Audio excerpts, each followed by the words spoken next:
Et c'est parti. Bonsoir à toutes et à tous. Grâce à Midrashet Yuda Manitou, on se retrouve chaque mardi pour développer les thèmes et les textes du Rav Avraham Yitzhak Cohen Cook, grâce au Rav Menachem On est Ackerman. mercredi aujourd'hui. Oui, c'est ce que j'ai dit. Tu as J'ai dit pas dit ça? mardi. Tu as dit Ah, bah mardi. vous voyez. Bon, en tous les cas, on est mercredi et il est 18h05 en Israël. Ceux qui sont de l'autre côté, il est 17h05 et on développe Oroth Eretz Israël. On est déjà au Passouk, pas au Passouk, mais au deuxième paragraphe. Voilà, Bechavod. déjà ça va très vite, quoi, tu vois. Yafé Maot Shalom le Kulam. Alors, Nachon Toda Rabba Yohan. Et en effet, maintenant, je veux juste préciser que la semaine dernière, j'avais dit que ce soir, on étudierait déjà Pessah. Mais en fait, comme ça n'a pas été annoncé, alors, et que je m'étais un petit peu arrêté au début de la deuxième Pisca. Et donc, je pense que c'est bien même si on est avant Pessah, de terminer cette deuxième Pisca, qui nous donnera une très belle vision déjà de l'enseignement du Rav Kook sur Torah Teretz Israël. Et si Dieu veut, on se rattrapera autrement la semaine prochaine. Les deux shiurim seront sur Pessah et seront la suite du shiur qu'on a fait la semaine dernière sur la notion de liberté dans Pessah. Donc on fera 3 cours sur la notion de Chag HaCherut, Zman Cherutenu, celui qu'on a fait il y a une semaine, je crois que c'était lundi dernier, et Bezrat Hashem, les 2 cours de la semaine prochaine qui sont Samour le Pessah. Samour reviendrait vraiment juste avant, qui seront sur Pessah. Donc aujourd'hui, c'est encore Oroth Eretz Israël, et avant d'ouvrir le screen, je te remercie Menachem qui est là pour la traduction. Je rappelle que c'est lui qui a sorti la traduction qu'on utilise gracieusement, sa traduction. Donc vous êtes invité à en profiter pour enrichir avec le fait que dans le livre de Menachem, il y a aussi le commentaire, non seulement il y a la traduction, il y a aussi le commentaire de Rav Shlomo Aviner, Mori Verabi, Rav Aviner qui est traduit bien entendu en français sur tout ce qu'on est en train d'étudier.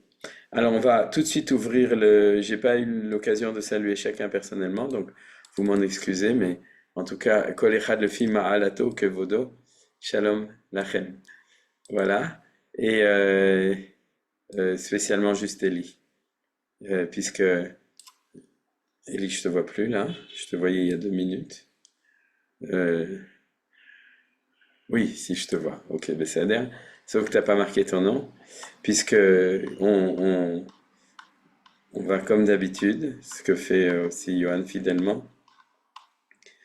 On va consacrer le shiur aussi à Leilou Nishmat Yosef et Avner, ton fils et le fils de Rachel.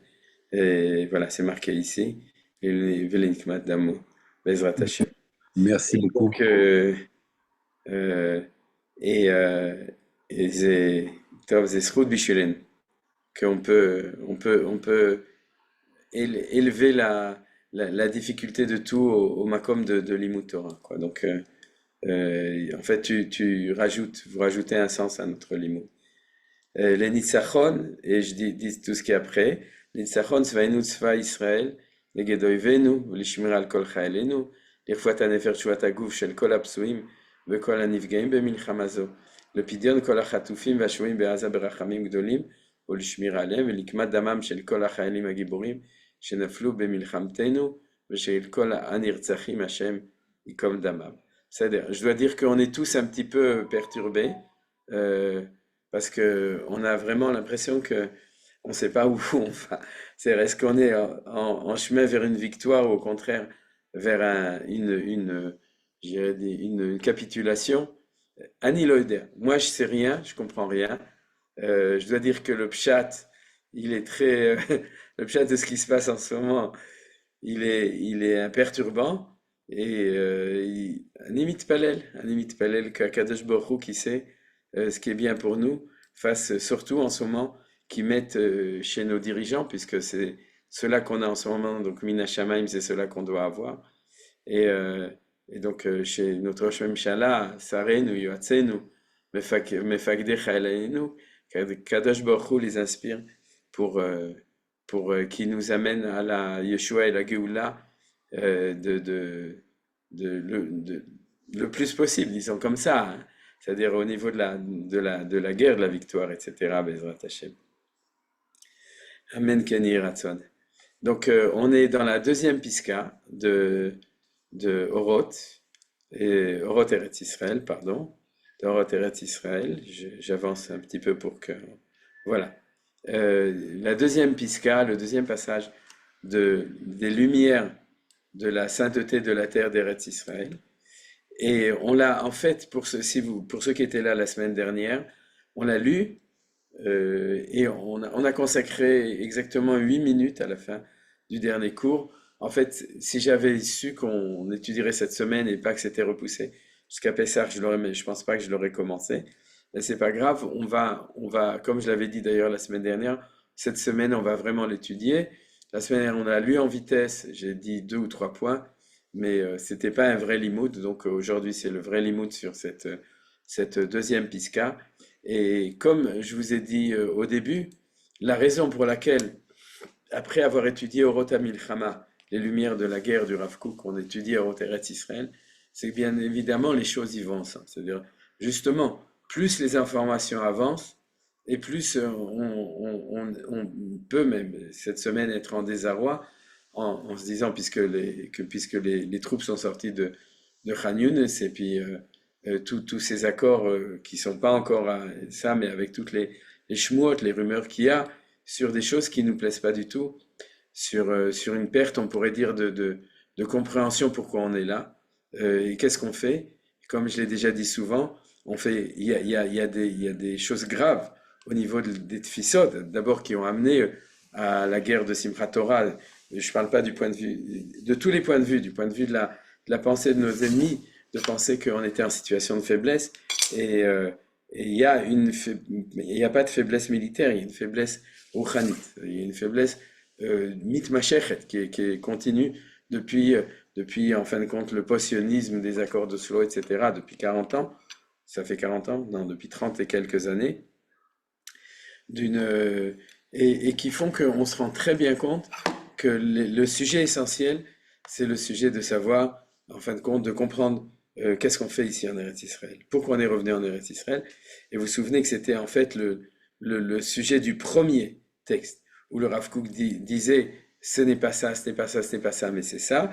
Et on avait vu l'implication de tout ça, c'est-à-dire si on ne sait pas à la source pourquoi on est revenu en Eretz Israël, eh bien, ça peut amener aux accords d'Oslo, ça peut amener au fait d'être sorti de Retsouat Aza, c'est-à-dire de Gush Katif, etc. Ça peut amener aussi à toutes sortes de définitions, non pas au niveau de la relation vis-à-vis de la terre, mais la définition du sionisme. Qui c'est le peuple d'Israël qui est ici? Et qu'est-ce qu'on est venu faire ici? Ça peut amener malheureusement à beaucoup de distorsions de tout. Et les birurim, comme disait le Rav Tzihouda tout le temps, c'est-à-dire le birurim, c'est en fin de compte tout ce qui se dégage au niveau de la compréhension des choses, se font souvent d'ailleurs contre notre volonté par la souffrance, comme ça se passe maintenant. C'est-à-dire que on est obligé de tout le temps reprendre le pourquoi des choses, la profondeur des choses, pour nous tout d'abord, pour se lever le matin et être capable de continuer à œuvrer sans se déprimer, et au contraire, je dirais se comprimer, c'est-à-dire que de comprendre pourquoi, et bien entendu aussi de pouvoir être capable de le traduire dans la réalité. C'est-à-dire Belishum Safek, sans aucun doute. Malheureusement, vous savez comme moi qu'il y a encore 4 soldats qui sont tombés cette semaine. Et on voit très bien un d'eux a étudié à la Yeshiva à Eli, à la Mechina de Eli, et l'autre a étudié à la Mechina de Lod, etc. Je me souviens plus des noms de chacun, mais Ben Harouche, si mes souvenirs sont moins un d'eux, mais c'est oui important. La Skir Shemot, mais vous le savez sûrement vous-même. En tout cas, c'est pas par hasard que la force d'être capable de se battre dans la vie pour Am Israël, pour Eretz Israël, on se rend compte malheureusement, quand on voit ceux qui sont tombés, on se rend compte que celui qui est nourri d'une nourriture du sens des choses de Torah Tarav Kook, c'est-à-dire parce que Bassov, c'est ce qu'on a dit lundi dans le cours, c'est-à-dire que la Torah Tarav Kook, c'est la Torah Goélet, c'est la Torah la vraie Torah qui est celle qui explique et qui est adaptée à l'histoire du peuple juif, c'est-à-dire qui n'est pas en dehors de la plaque. On est malheureusement obligé à cause de conflits politiques aussi de dire ça de manière très claire. Il y a des torotes, il y a plusieurs torotes, et des torotes qui sont en dehors de l'histoire, qui se sont retirées de l'histoire, restent dans la galoute ou dans un ghetto. Et il n'y a que cette Torah qui est capable d'expliquer les choses jusqu'à la réalisation des choses, c'est-à-dire de comprendre non seulement dans la théorie ce qu'on est en train d'apprendre, mais de nourrir une manière de vivre notre Torah, et surtout en Eretz Israël, et aussi de nourrir et aussi de donner les forces pour se confronter avec les difficultés qui sont, particulières pour beaucoup de nous et collectives pour tout le monde en ce moment. Donc c'est ça qu'on est en train de faire quand on étudie Torah Eretz Israël. Quand Menachem a commencé à traduire, j'imagine qu'il ne savait pas encore, je sais qu'il ne savait pas combien ce qu'il a traduit serait important maintenant. Bayami Mahem Bazmaazé actuellement, quoi.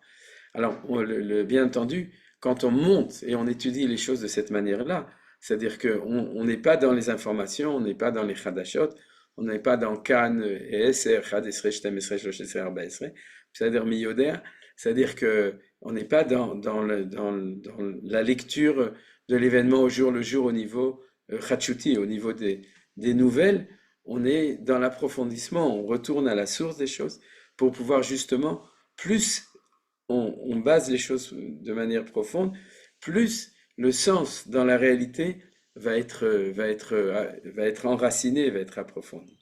Alors tout ça, c'était pour dire pourquoi j'ai choisi, et c'est tellement important de faire toutes ces choses-là. Et passons donc à la lecture, à la relecture, puisqu'on avait lu en vitesse la semaine dernière, de la deuxième pisca, du deuxième passage. Alors le titre, c'est moi qui l'ai rajouté, mais je ne sais pas pourquoi il n'a pas mis de titre sur les Piskaot, en tout cas de Torah Eretz Israël, de Orot Eretz Israël. Alors, la deuxième, c'est la terre et le sod. Le sod, bien entendu, le sod, c'est un mot en hébreu, c'est le secret, c'est-à-dire la Torah Tassod, la Torah du secret. Et j'ai repris en parallèle une expression qu'on a étudiée la semaine dernière, qui était une expression que le Ramban Nachmanide avait expliquée, Eloke Haaretz. C'est-à-dire le fait que Dieu est un Dieu local. Local en Eretz Israël, ce qui va à l'encontre de la compréhension de la plupart des juifs et des non-juifs, de tous les non-juifs, qui disent que Melo kol haolam kevodo, c'est-à-dire que sa présence remplit le monde. Dieu est partout. Dieu est partout. Akadosh Baruch Hu se trouve dans le monde entier, mais il se trouve de manière spécifique, différente, et c'est ça qu'on va étudier aujourd'hui. C'est pour ça que j'ai repris cette expression en Eretz Israël. C'est-à-dire c'est le Dieu d'Eretz Israël, Eloké Haaretz. Alors j'ai traduit local, et ça explique pourquoi Lichiot be'Eretz Israël, c'est local. C'est-à-dire parce que c'est la valeur de ça. Mais en tout cas, c'est ça qu'on est en train d'étudier. Tu dis que c'est la terre du peuple juif. Tu es sioniste, tu crois que c'est la terre du peuple juif parce que Dieu l'a promis au patriarche. Ok, d'accord, ça tout le monde peut comprendre, que chaque peuple doit avoir une terre. C'est-à-dire les gens s'enterrent, eh bien ils s'enterrent. Et donc il faut avoir une terre. Mais ça c'est du rationnel, que de chaque peuple avoir. Mais que Dieu doit avoir sa terre, que Dieu est sioniste, vous comprenez? C'est-à-dire Dieu il a un passeport israélien. Akadosh Baruch Hu, quand je dis Dieu, c'est Akadosh Baruch Hu qu'il a un passeport israélien. Ça, c'est un chidouche. C'est incompréhensible pour l'esprit naturel de l'homme. Pour lui, pour l'homme, tu peux dire, il y a des niveaux de sainteté. Il y a le temple, il y a Jérusalem, il y a Eretz Israël, il y a Chutz Laaretz. Mais que on ne puisse pas trouver Akadosh Baruch Hu partout, c'est quelque chose qui n'est pas, ça ne fait pas partie des catégories de pensée naturelle de l'homme. Alors c'est ça qu'on va étudier aujourd'hui. On va étudier de nouveau dans tous les 8 Piskaot, surtout à partir de celle-là jusqu'à la fin. Rav Kook va revenir sur ça, va expliquer cette notion, mais c'est ici, contrairement à la première où on avait vu que Rav Kook parlait surtout de la relation entre la terre et le peuple, là c'est entre la terre et lui-même et Akadosh Baruch Hu, et on va voir que ça va passer par une lecture de la Torah elle-même.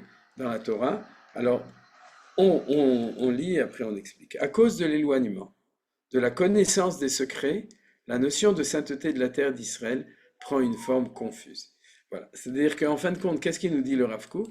Il nous dit, tu ne peux pas comprendre la relation entre Dieu et la terre d'Eretz Israël, c'est-à-dire ce qu'on appelle Kedushat Haaretz, la sainteté de la terre, et Annette, à la fin du cours d'avant, nous avait amené une remarque qui nous permet, qui nous ouvre à la compréhension de ce qu'on appelle Kedushat Haaretz, la terre sainte, c'est-à-dire la terre de sainteté. Donc la sainteté de la terre d'Eretz Israël, c'est pas des mots, ça s'explique, et il nous dit, si tu veux le comprendre, il faut connaître les secrets de la terre, les secrets de la Torah. Donc, secret de la Torah d'un côté, ce qu'on a dit, la terre d'Israël, le Sod, Sod à Torah d'un côté, et de l'autre côté, à ce moment-là, je peux comprendre la Kedusha de la terre d'Israël. A priori, c'est aussi de nouveau une surprise. Quel est le rapport? Étudie le Pshat, et à ce moment-là, tu verras que Dieu parle du peuple juif sur sa terre. La preuve, comme on avait déjà dit, la faute des explorateurs, c'est-à-dire la gravité du fait de ne pas vouloir entrer, où toutes les promesses à Abraham, Israël et Jacob, qui lecha eten et haaretz hazot, lecha ulzaracha, c'est-à-dire toutes les promesses. On n'a pas besoin d'étudier le Sod pour comprendre le lien entre les deux.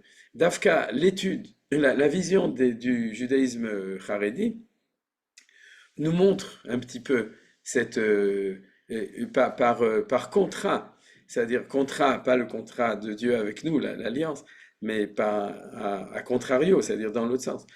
On est toujours étonné de gens qui étudient la Torah toute la journée, qui connaissent le Chumash par cœur, pas forcément la Gemara, mais en tout cas quelqu'un qui étudie, qui est dans le judaïsme Haredi, il étudie, et on se dit, et comment ça se fait qu'il y a des juifs qui ne voient pas forcément, et pas ceux qui sont en Eretz Israël, ceux qui sont en Galoute, essentiellement, ne voient pas que la Torah parle tout le temps d'une promesse. C'est-à-dire, je connais les réponses, vous les connaissez, c'est pas ça. C'est-à-dire qu'on est étonné du manque de relation vis-à-vis de la terre d'Eretz Israël alors qu'ils étudient la Torah. C'est-à-dire, alors, le Rav Kook répond à cette question. Il dit, parce que on peut ne pas voir les choses si on n'est pas lié avec le niveau Sod, le niveau des secrets. Et c'est ce qu'il dit ici. Alors, la notion de la sainteté d'Israël prend une forme confuse. C'est-à-dire, si on la connaît qu'au niveau du Pshat, la forme de ça, la compréhension de la Kedushat Eretz Israël, elle est confuse. Alors, pourquoi elle est confuse? C'est ça qu'on va continuer à expliquer. À cause de la méconnaissance du secret divin, les vertus sublimes de la profondeur de la vie divine sont rendues des éléments secondaires qui n'entrent pas dans la profondeur de l'âme. Il en résulte que la force principale vient à manquer à l'âme de la nation et de l'individu. Alors là, le Rav Kook nous dit donc que la méconnaissance du secret, c'est-à-dire donne donc une confusion ou une manière confuse par rapport à la sainteté de la terre d'Eretz Israël, mais de manière générale avec les profondeurs de la vie divine. Quand on parle de la vie divine, vous me permettez, si vous voulez, qu'on retourne là pour voir Omek Achaim à Elohim, c'est-à-dire la profondeur de la vie, de la vie divine, mais ce que veut dire le Rav Kook ici, la vie divine, c'est pas la vie de Dieu, c'est la divinité dans la vie. C'est-à-dire quand on voit les notions de vie dans le monde, alors on ne voit pas la profondeur divine de la vie. Peut-être qu'il aurait fallu traduire, c'est à vérifier, les vertus sublimes de la profondeur divine de la vie. Mais il faut bien regarder le texte pour savoir. Ce qui est en violet, c'est que j'ai changé par rapport à la traduction de Menachem. Mechila lichvodo. Les vertus sublimes en profondeur, donc, et là, on voit la même chose. C'est-à-dire, il y a des choses très importantes qui deviennent secondaires. Alors, c'est quoi les choses importantes qui deviennent secondaires? C'est le retour en Israël, la nation du peuple juif et la terre d'Eretz Israël. C'est toutes ces notions qu'on parle de Kedushat Ha'am, la sainteté du peuple, Kedushat Haaretz, la sainteté de la terre.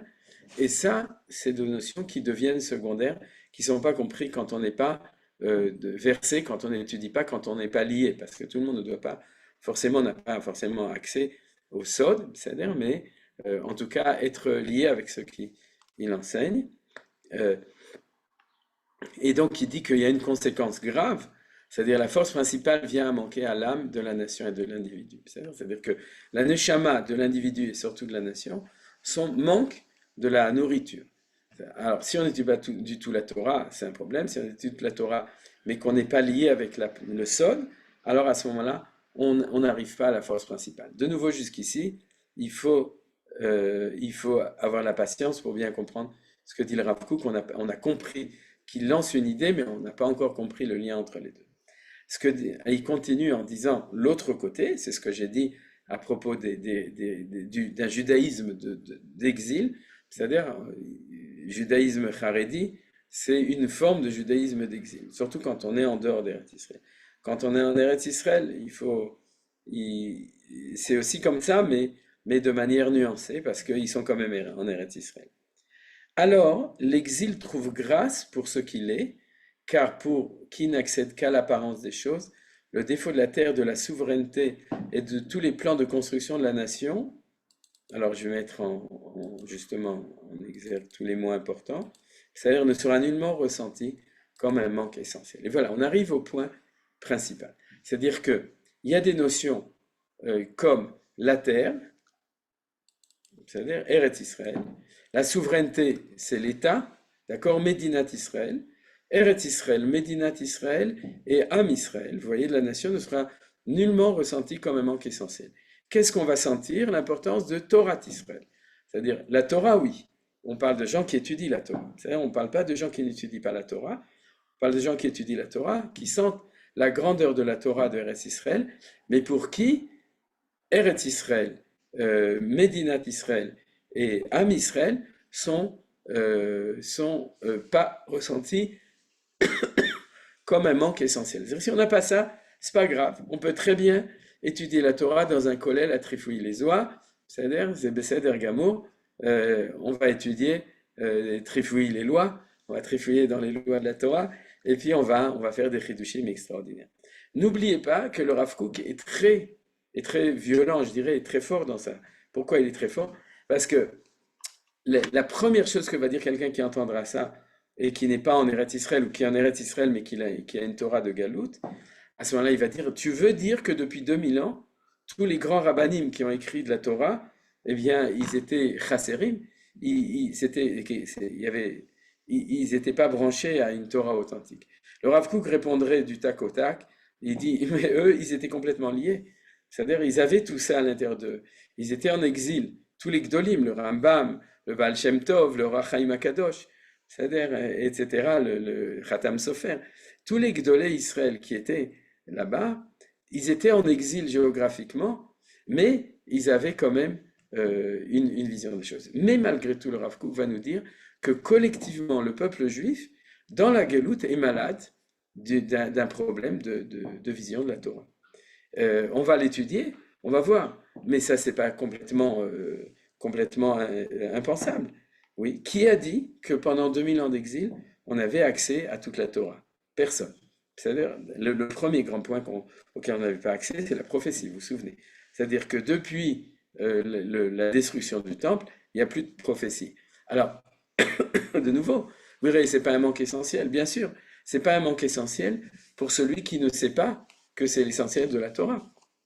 À ce moment-là, il va étudier tout le Shas, tous les poskim, tout le Shulchan Aruch, tous les Midrashim, il va tout étudier, et il va dire, mais j'ai tout compris, j'ai tout étudié. Non, parce qu'il ne sait pas, s'il n'est pas au niveau, comme les grands d'Israël, qu'en effet, il manque beaucoup de choses. Je ne vais pas rentrer dans d'autres sugiyot de la Gemara, par exemple dans Baba Kama, ou de Sanhedrin, qui explique que 80% du système juridique est manquante quand on n'a pas de Sanhedrin et de Smicha. Et je ne veux pas rentrer, je vais le dire, je vais citer pour mémoire, ce que dit le Rambam, je l'ai déjà cité à la fin de Sefer Mitzvot, du livre des Mitzvot, dans lequel il dit, il y a 613 Mitzvot, et de nos jours, depuis que le temple est détruit et qu'on est en exil, il y en a moins que 100, je ne sais plus le nombre qui dit, peut-être 90 et quelques Mitzvot qui sont applicables. Vous vous rendez compte, ça veut dire que sur 613 Mitzvot, il y en a plus de 500 qui ne sont pas appliqués. Tout ce qui est relié avec le Beth Amikdash, avec l'État, avec la terre d'Eretz Israël, Shmitim, Yovlot, etc. Donc il ne faut pas faire semblant de dire que la Torah de Galout était une Torah qui pouvait être complète. Elle ne pouvait pas être complète. Donc le Rav Kook peut le dire et le dit. Maintenant, ce qu'il dit là de plus, c'est que il y a un grand chidouche, c'est que alors l'exil trouve grâce pour ce qu'il est. C'est quelque chose de grave.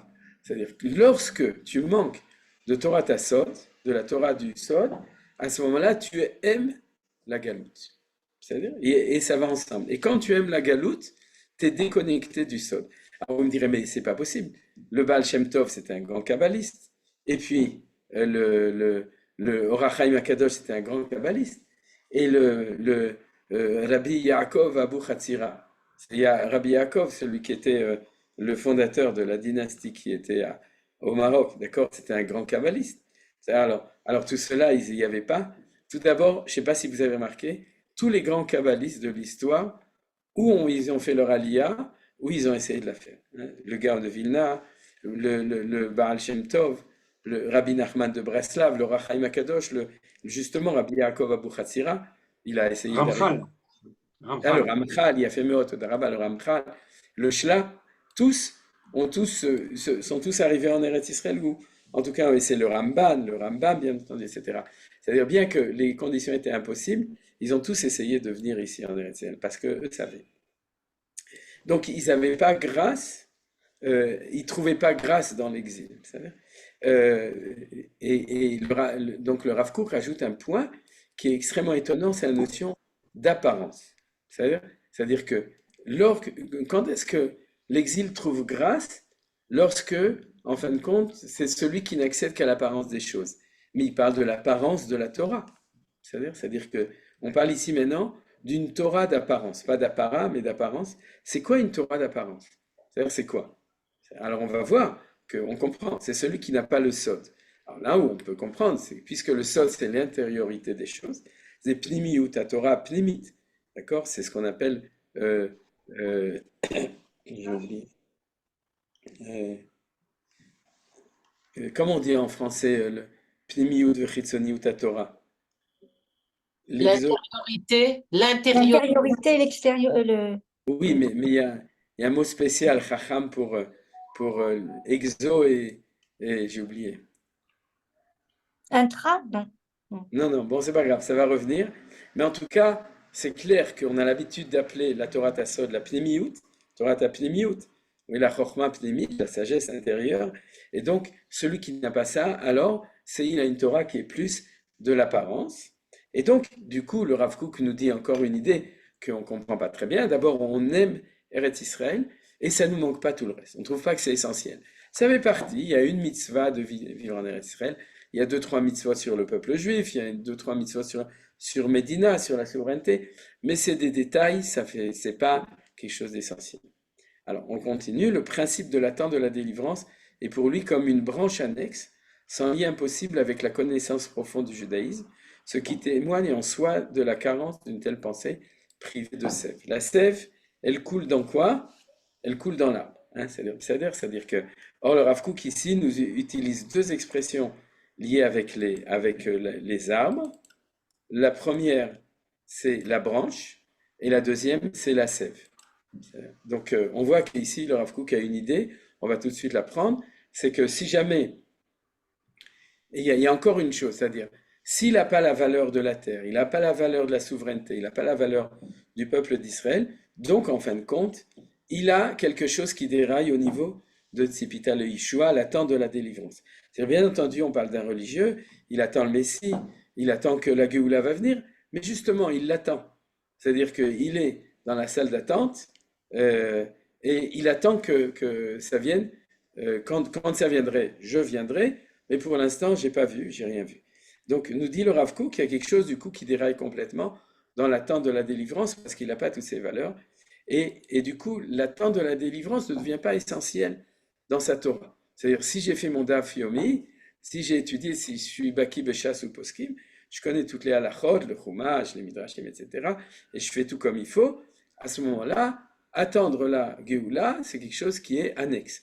On voit de nouveau qu'il y a un phénomène de non-centralité de ces principes-là. Vous voyez? C'est-à-dire, c'est quelque chose qui est flou, il dit au début, et ensuite, c'est pas ressenti comme un manque essentiel.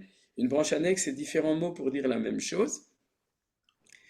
Et donc, si jamais tu n'es pas Metzapé Lishua, c'est-à-dire tu as un manque dans l'attente, à ce moment-là, de nouveau, je suis plus en train de parler de gens qui sont dans la Torah, parce que c'est ça qui nous intéresse.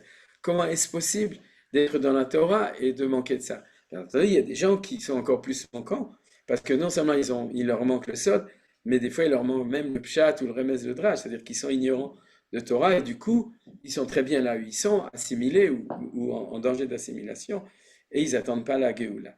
C'est-à-dire, mais ce qui est plus intéressant pour nous, c'est de comprendre cette possibilité d'une Torah uniquement sans sod.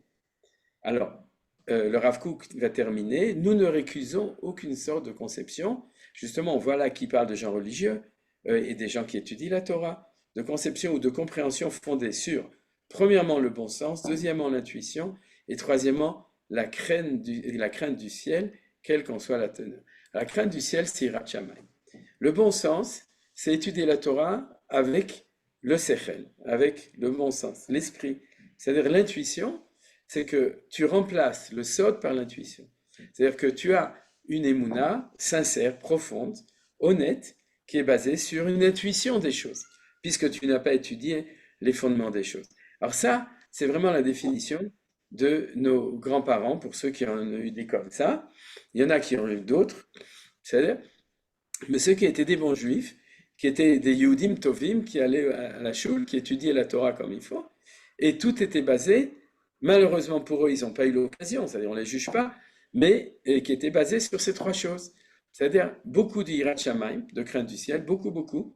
C'est-à-dire les Juifs, ils avaient une Yirat Shamayim véritable et honnête et sincère qui faisait qu'ils faisaient les choses comme il faut et ils étudiaient comme il faut. Le bon sens, c'est une étude de ce qu'ils étudiaient avec leur Sechel Yachar, ce qu'on appelle le Sechel Yachar, hein, c'est ça qu'on appelle le bon sens. Et puis pour tout ce qui était plus spirituel, une intuition. On était croyants parce que c'était comme ça. Alors, donc vous avez vu que le Rav Kook dessine le prototype, on pourrait dire, d'un bon juif, Ashkenaz ou Sfarad, c'est-à-dire qu'on a très bien connu, chacun dans sa composante spécifique de la culture dans laquelle il était, en Tunisie, au Maroc, en Pologne ou en Alsace-Lorraine. C'est-à-dire chacun avec sa définition spécifique. Et il dit, Rav Kook, il dit, mais j'ai rien contre eux. À Kol Beseder, tout va bien. C'est-à-dire, il dit tout ça c'est bien, j'ai pas de jugement négatif. Alors, sur quoi il y a un jugement négatif si c'est tout est bien? Nous récusons seulement ceux qui, dans une telle pensée, voudraient dénier les secrets de la Torah et leur contribution essentielle à l'esprit de la nation. Vous comprenez? C'est-à-dire, si jamais, sincèrement, tu dis, comme mon maître, Zecher Tzadik Vekadosh Livracha, Rav Moshe Bochko, qui a écrit une lettre à son élève Rav Shimon Abiker, il y a de ça 40 ans, où il lui a dit, Rav Shimon Abiker, mon ami, lui a demandé s'il pouvait étudier la Kabbalah, et il lui a dit, tu fais ce que tu veux, mais moi, c'est comme ça que je suis. Rav Moshe Bochko, Mori Verabi, il disait, moi-même, personnellement, je suis un Talmid Chacham, il n'a pas dit qu'il était Talmid Chacham, mais qui base tout sur le Sechel HaYashar, l'intuition et Yirat Shamayim. Il avait plein d'autres qualités extraordinaires, mais il a dit lui-même dans une lettre que c'était comme ça. Alors, il dit, il n'y a rien contre, au contraire, c'est extraordinaire. Mais la seule chose, ne t'érige pas contre les sodotes de la Torah. C'est-à-dire ne construis pas un judaïsme qui, de manière idéologique, dit les kabbalistes, c'est des babas, c'est des illuminés, c'est des gens qui ont perdu le Sechel HaYashar, c'est-à-dire le raisonnement logique des choses. Ils comprennent rien dans la Gemara, ils comprennent rien dans le Chumash, ils comprennent rien. Ils sont toute la journée en train de faire des trucs, des formules magiques, etc. On comprend rien de ce qu'ils disent. Et c'est très dangereux parce que c'est ça qui va amener d'abord justement le mysticisme de bon marché et l'extrémisme et toutes sortes de choses comme ça, et aussi un espèce de messianisme de n'importe quoi et tout ce que vous voulez. Donc, le Rav Kook dit, faites très attention. Ne pas dénier les secrets, la contribution essentielle à l'esprit de la nation. Donc, on l'a vu, c'est une contribution essentielle. C'est-à-dire, sans ça, tu as tout ce qu'il a dit auparavant. Car ceci est un désastre. C'est pas n'importe quoi, c'est une catastrophe contre lequel nous avons le devoir de nous battre. Donc il faut se battre contre ça. Parce qu'il y a beaucoup. Il n'y a pas que des grands chachamim qui étaient anti-Kabbalah qui l'ont dit, comme Shadal qui a écrit des choses, etc. Il y a aussi toutes les formes académiques de Torah qui s'érigent contre ça, qu'on a bien connues. Aujourd'hui, c'est plus comme ça. Bon, aujourd'hui, il y a beaucoup de visions positives de la Kabbalah dans le monde même intellectuel. Mais jusqu'à il y a 40, 50 ans, c'était quelque chose qui était pratiquement impensable dans les cercles intelligents de la Torah en Europe occidentale surtout, c'est-à-dire, et donc le Rav Kook dit il faut se battre contre ça. Bien entendu, il faut se battre avec sagesse, intelligence, sainteté et courage. Tout ça, c'est ce qu'a fait Manitou, c'est ce qu'a fait le Rav Kook.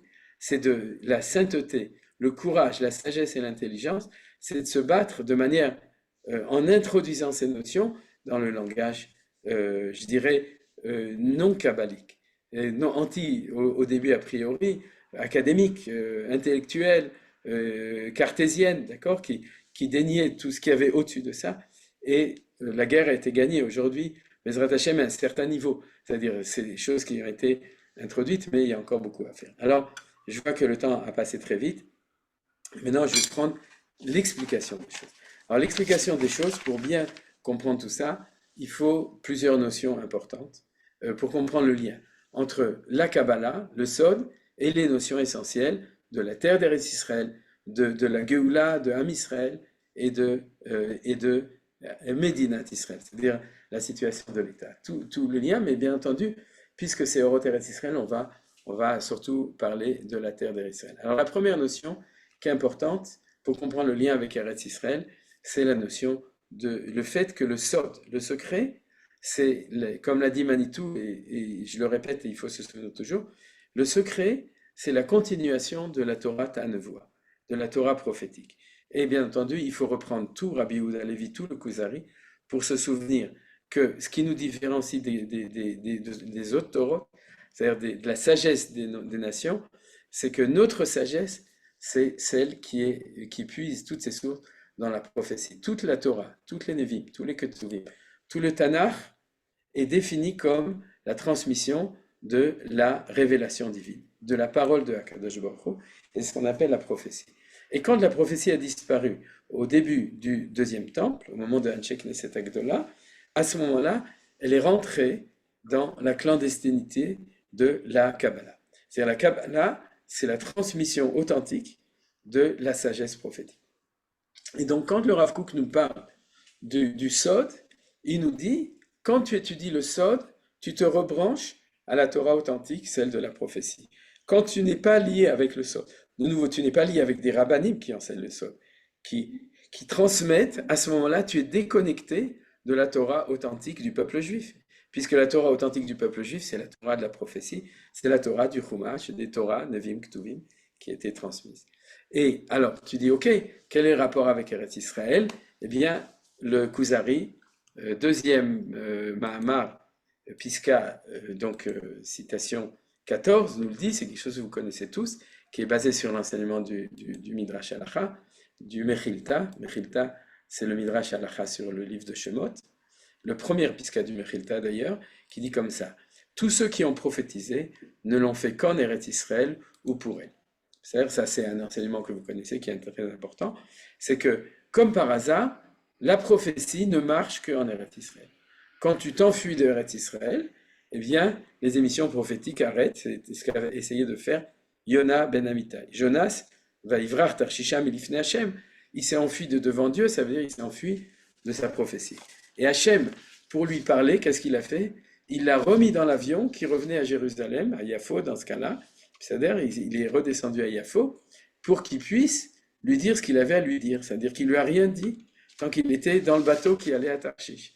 Il l'a ramené en Eretz Israël. Donc c'est une des sources qu'on voit, une des sources essentielles du Tanakh qu'on voit pour se rendre compte, pour savoir que pour être lié avec la prophétie, tu dois être en Eretz Israël. Ok.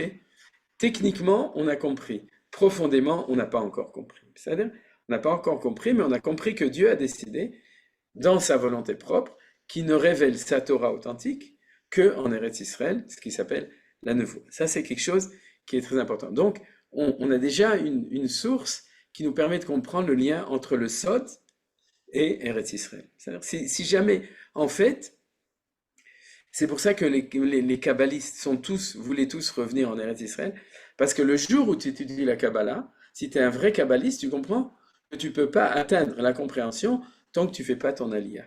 D'ailleurs, une des réalités, comptez le nombre de yeshivot de kabbalistes en dehors d'Eretz Israël. Je ne sais pas s'il y en a 2 ou 3. Il y en a peut-être une, il y en a peut-être 2.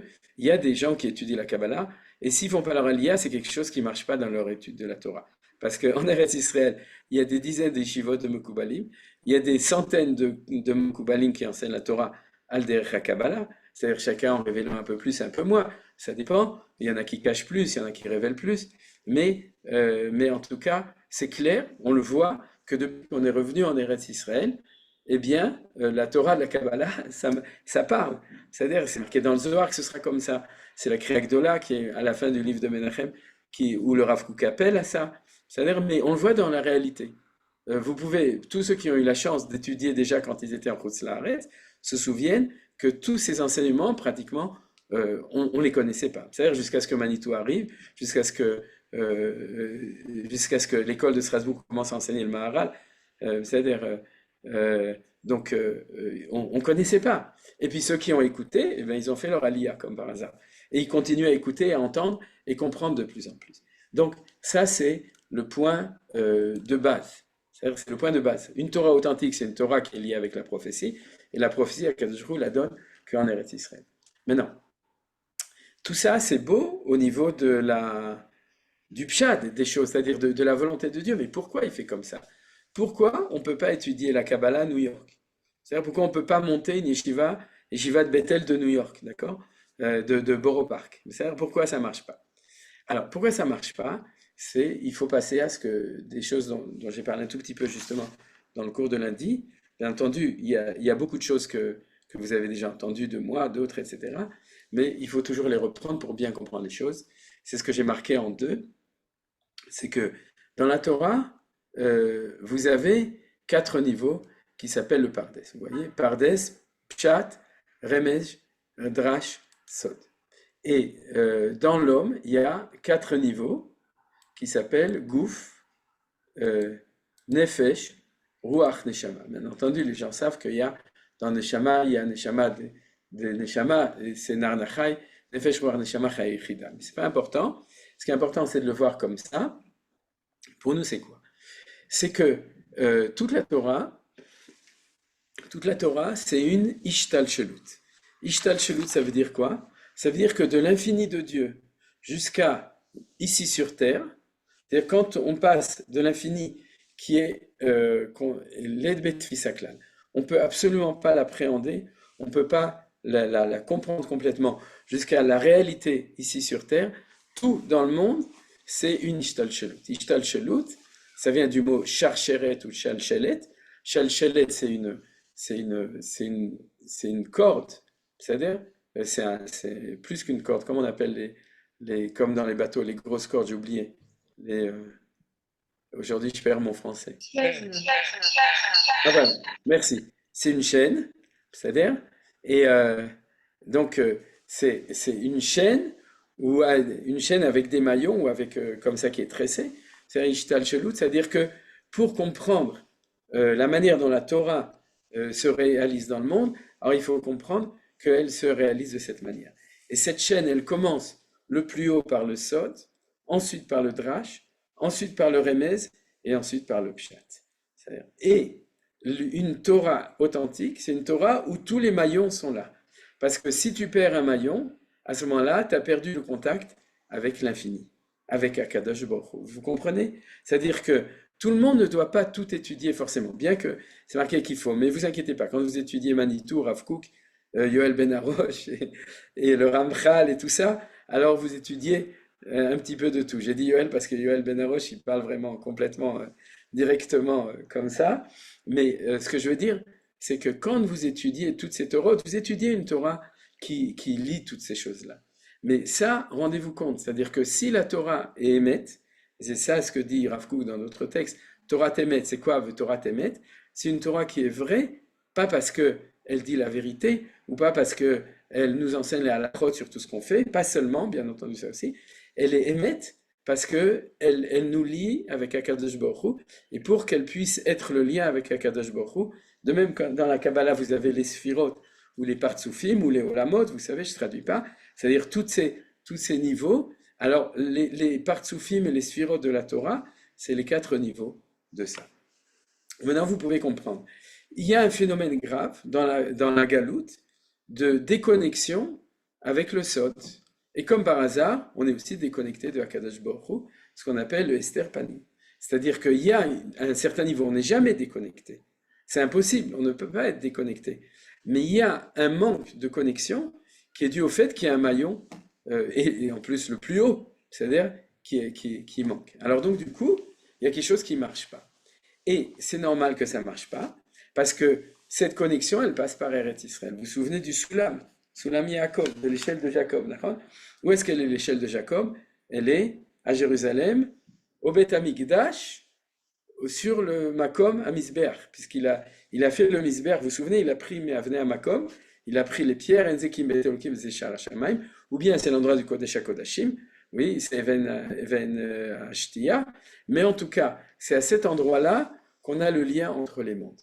Et c'est ça Eloké Haaretz. C'est ça le Dieu de Eretz Israël. Le Dieu de Eretz Israël, c'est parce que c'est ici en Eretz Israël que la liaison entre l'infini et la terre, c'est-à-dire la terre se trouve liée de manière harmonique. Et les Goïm, et les autres pays, mais il n'y a pas de problème. Les autres pays sont nourris par Eretz Israël.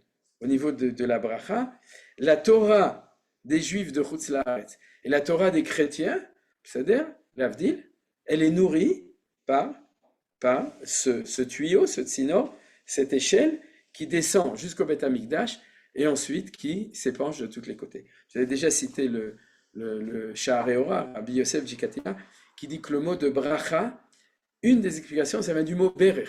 Berer, c'est le genou. Pourquoi? Parce que le genou, il fait un angle droit. C'est-à-dire que amener la bracha, c'est faire 90 degrés. Vous avez compris? C'est faire un vayavrech d'agmalim. C'est-à-dire faire que ce qui descend fasse un angle de 90 degrés et commence à s'épancher de tous les côtés. C'est la vie bracha. Le sages nous disent, c'est le Beth Amikdash. Le Beth Amikdash, c'est l'endroit de l'angle qui fait qu'il y a la bracha dans le monde. Alors, donc, en dehors d'Eretz Israël, on reçoit cet épanchement horizontal. En Eretz Israël, tout Eretz Israël est loqué à Haaretz, on est dans l'endroit où on est relié directement avec la source. Catastrophe quand il y a l'exil. On le verra dans la Piska Abba, dans la troisième Piska Bezrat Hashem. Quand on est en temps d'exil, il y a quelque chose qui ne marche pas au niveau de la verticale, du Anochi, qui est le Anachi. Anachi, la verticale, c'est-à-dire de la manière dont la Ishtalchelut, l'épanchement des choses, la circulation des choses, elle peut marcher de cette manière-là. Donc il faut revenir en Eretz Israël, il faut se relier avec le Sod pour pouvoir comprendre ces choses. Au niveau de l'homme, c'est exactement, il y a une correspondance absolue qui nous permet de mieux comprendre les choses. C'est le lien entre Neshama, Ruach, Nefesh, Guf. C'est-à-dire dans la Neshama, la Torah de la Neshama, c'est la Torah du secret, c'est-à-dire c'est celle qui est complètement spirituelle. La Torah du Ruach, c'est l'intellect, c'est la Torah du Drach. La Torah du Nefesh, c'est la Torah du Remez, c'est-à-dire le Nefesh, c'est le côté vital, et la Torah du Gouf, c'est le Pshat. Et c'est pas par hasard, parce que quand vous regardez votre corps, vous voyez votre peau. C'est-à-dire, ça c'est le Maharal qui dit, c'est-à-dire que vous avez une vision du corps qui est épidermique. Or, comment s'appelle la peau? Pshat. La preuve, c'est que quand tu enlèves la peau ou l'habit, à ta mitpachet. Les hitpachet, c'est enlever cette couverture. Donc, nous dit le Rav Kook quelque chose de très grave. Il nous dit, quand tu es en dehors d'Eretz Israël, ta Torah, ta Neshama ne marche pas, tu n'as pas de Torah, ta Sod, donc toute ta Torah, c'est du Pshat. Vous avez compris? C'est-à-dire que quand tu regardes la Torah, tu adores le Pshat. Et lorsque tu adores le Pshat, tu adores les Champs-Élysées et les Galeries Lafayette. C'est-à-dire que c'est normal. Pourquoi? Parce que tu aimes un monde de l'apparence. Tu aimes le monde de l'extériorité. Tu aimes le monde de l'esthétique. Tu aimes le monde d'une intelligence qui est liée plus avec la forme la plus extérieure et qui n'est pas liée avec le sens profond. Parce que si tu aimais la profondeur, tu t'intéresserais moins à l'extériorité des choses. C'est-à-dire si tu voyais la profondeur des choses, c'est-à-dire, par exemple, il y a une très belle histoire avec Rav Kook lui-même, une fois il devait faire un din Torah entre deux juifs qui se battaient pour des histoires d'argent. Il est rentré dans sa chambre et son élève lui a dit: qu'est-ce que ça fait dans la chambre? Et j'ai pris une pièce d'argent et j'ai regardé et j'ai essayé de comprendre pourquoi et comment les gens ils aiment tellement voir cette pièce, ils adorent tellement cette chose, j'arrive pas à comprendre. Je comprends pas comment est-ce qu'ils regardent une pièce d'argent et ils adorent, ils aiment ça. C'est-à-dire que quand tu vois l'intérieur des choses, je dirais, quand tu es nourri par le sens profond des choses, alors tu comprends très bien qu'il faut tout. Il faut le pardes, il faut le narnachai, c'est-à-dire il faut le gouf, nefesh, ruach, neshama, il faut tout. Justement, il faut tout. Mais tu comprends que tout est relié de manière harmonique. Tout s'intègre l'un avec l'autre. Et donc, lorsqu'on est en dehors d'Eretz Israël, le manque, par des raisons qui sont dues à la situation de Galout, parce que on est déconnecté de la Torah terrestre qui est celle du Sod, de la prophétie. À ce moment-là, on s'habitue à une Torah qui ne monte pas plus haut que le Drash. Le Rav Kook, d'ailleurs, dans Rota Torah, va dire, c'est le niveau de la Haggadah, qu'on a étudié cette semaine le lundi. C'est-à-dire la Haggadah, c'est l'interface qui nous permet d'espérer qu'on va peut-être entrevoir le Sod derrière. C'est-à-dire la Haggadah, Enaya, justement, la Haggadah, c'est le Drash, c'est ce niveau-là, mais c'est le niveau le plus haut auquel on peut arriver quand on est dans une situation de Galout. Alors, je vais vous signaler une chose très intéressante.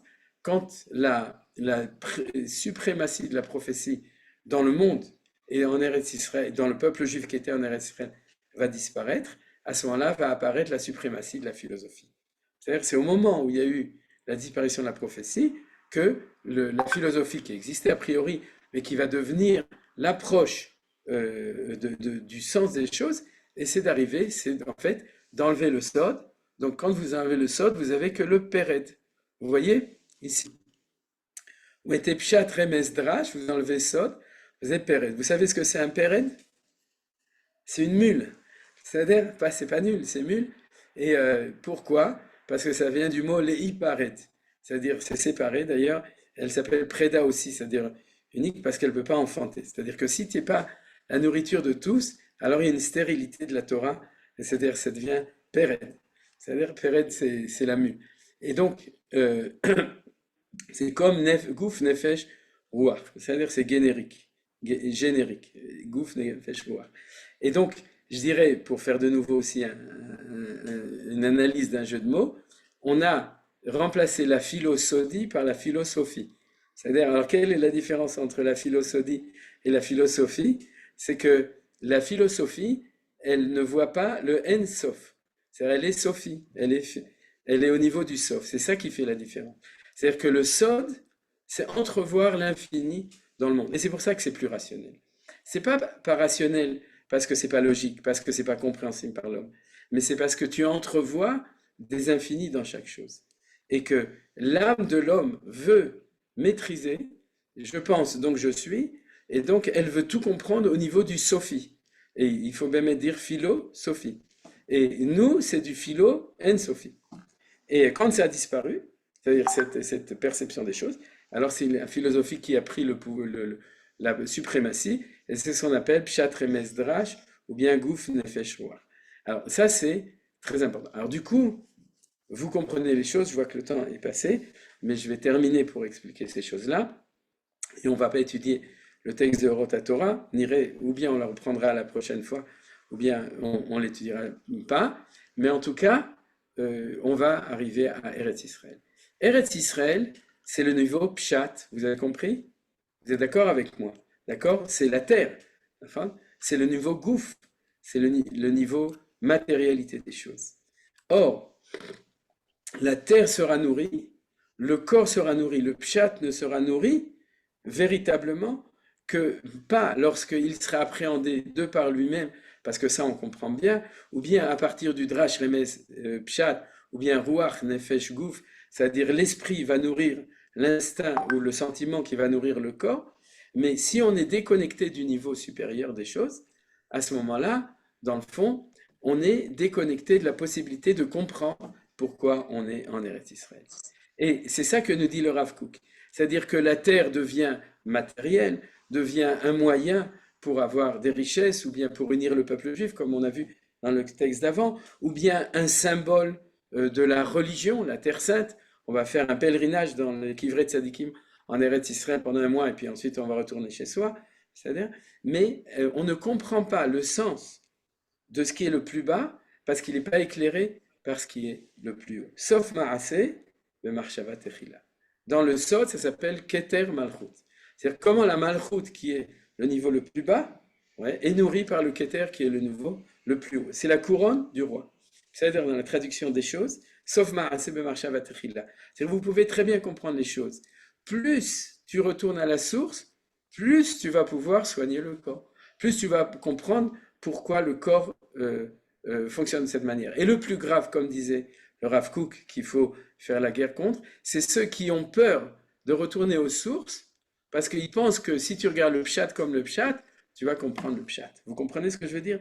C'est-à-dire si tu vas faire de la médecine du corps, sans parler de l'âme, sans parler de holistique, sans parler de la neshama, alors tu vas pouvoir soigner le corps. Et on avait vu déjà dans Orot HaTshuva, première piska du premier période du Rav Kook, que tant que la médecine se concentrera sur le corps en tant que corps, tant que les matérialistes se concentreront sur la valeur de la terre d'Eretz Israël en tant que terre et rien de plus, à ce moment-là, tu ne comprendras pas les choses. Alors ce qu'il dit, c'est le plus grave, c'est que ceux qui étudient la Torah sans avoir le Sod sont pas nourris dans la Ishtal Shelut depuis la source des choses, et du coup ils comprennent pas ce que ça vaut que la terre d'Eretz Israël. Ils disent ok, c'est pour aller faire des vacances à Eilat en été, ou bien pour aller, comme je vous ai dit, aller étudier une année ou deux à la Yeshiva, et puis après retourner, ou bien aller faire des tioulim dans les Kivret Tzadikim, c'est les tombes des Tzadikim, mais ils ne perçoivent pas la valeur de ce qui est en bas, parce que c'est comme un faisceau, c'est-à-dire si tu n'as pas le projecteur qui est tout en haut, c'est comme ça la Ishtal Shelut, c'est pyramidal, tu n'éclaires pas de manière réelle tout ce qui se trouve en bas pour pouvoir le comprendre. Et donc tu ne comprends pas ce que c'est que la terre d'Eretz Israël, ce que c'est que l'État d'Israël, ce que c'est que le peuple d'Israël, c'est-à-dire la plus matérialité des choses. Ce qui est le plus pshat et le plus bouffe, ne peux pas comprendre à quoi il sert parce que tu as perdu si vous voulez, la Ishtal Shelut, c'est-à-dire tous les développements depuis le plus haut. Arabe, je peux poser une question? Attends une seconde, je Et finis. Je vais terminer parce qu'on est lié avec ce qui se passe en ce moment. Je vais terminer Davka Gam et Davar Tov dans Vaïkra chapitre 26. Attends, il y a marqué Im bechukotai telechu. C'est la parashat bechukotai. Et à ce moment-là, Im bechukotai telechu, je vais lire 3 psukim. Venatati shalom ba'aretz v'shchavtem ven macharit. C'est aussi une tfila, une bracha. Bezrat Hashem v'ishbati chaya ra'a. Vous savez qui sont les chayot ra'ot qu'on a dans notre pays en ce moment? Imar shemam. מן הארץ וחרב לא תעבור בארצכם. ורדפתם את אויביכם ונפלו לפניכם לחרב ורדפו מכם 500 ו100 מכם רבבה ירדופו ונפלו אויביכם לפניכם לחרב ופניתי עליכם והפרתי אתכם והרביתי אתכם והקימותי את בריתי אתכם. Tout ça, c'est une belle bracha. Seulement Rashi, qu'est-ce qu'il dit sur ce pasuk Chet? Il dit comme ça. Il dit, je vais vous lire en ivrite et ceux qui veulent le liront en français.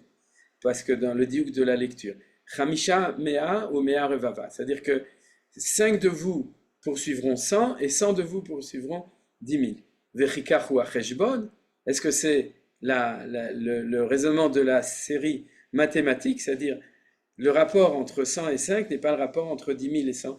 Vous ferez le calcul, il y a 20, c'est fois 20 de plus. Ve'alo, donc c'est pas une série géométrique habituelle.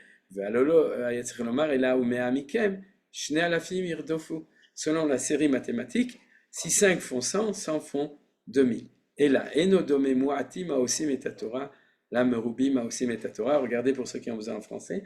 Mais dit Rashi, on ne peut pas comparer Muati Maosim et Torah, le Merubi Maosim et Torah. Alors, si j'étais Rashi, j'aurais dû dire au nom de Chazal, Enodome Meatim Anil Chamim, le Merubim Anil Chamim. C'est-à-dire peu qui font la guerre sur beaucoup qui font la guerre. Mais Chacham, ils n'ont pas dit ça. Ils ont dit, c'est pas la même chose, peu qui font la Torah. Alors, d'habitude, on dit oui, à la yeshiva, c'est pas la même chose une yeshiva de 5 élèves, une yeshiva de 100 élèves, non. Mikan kamashmalan, mazela asot et Torah, c'est de se battre à Gaza. Vous avez compris? Celui qui se bat à Gaza, il est osé et Torah.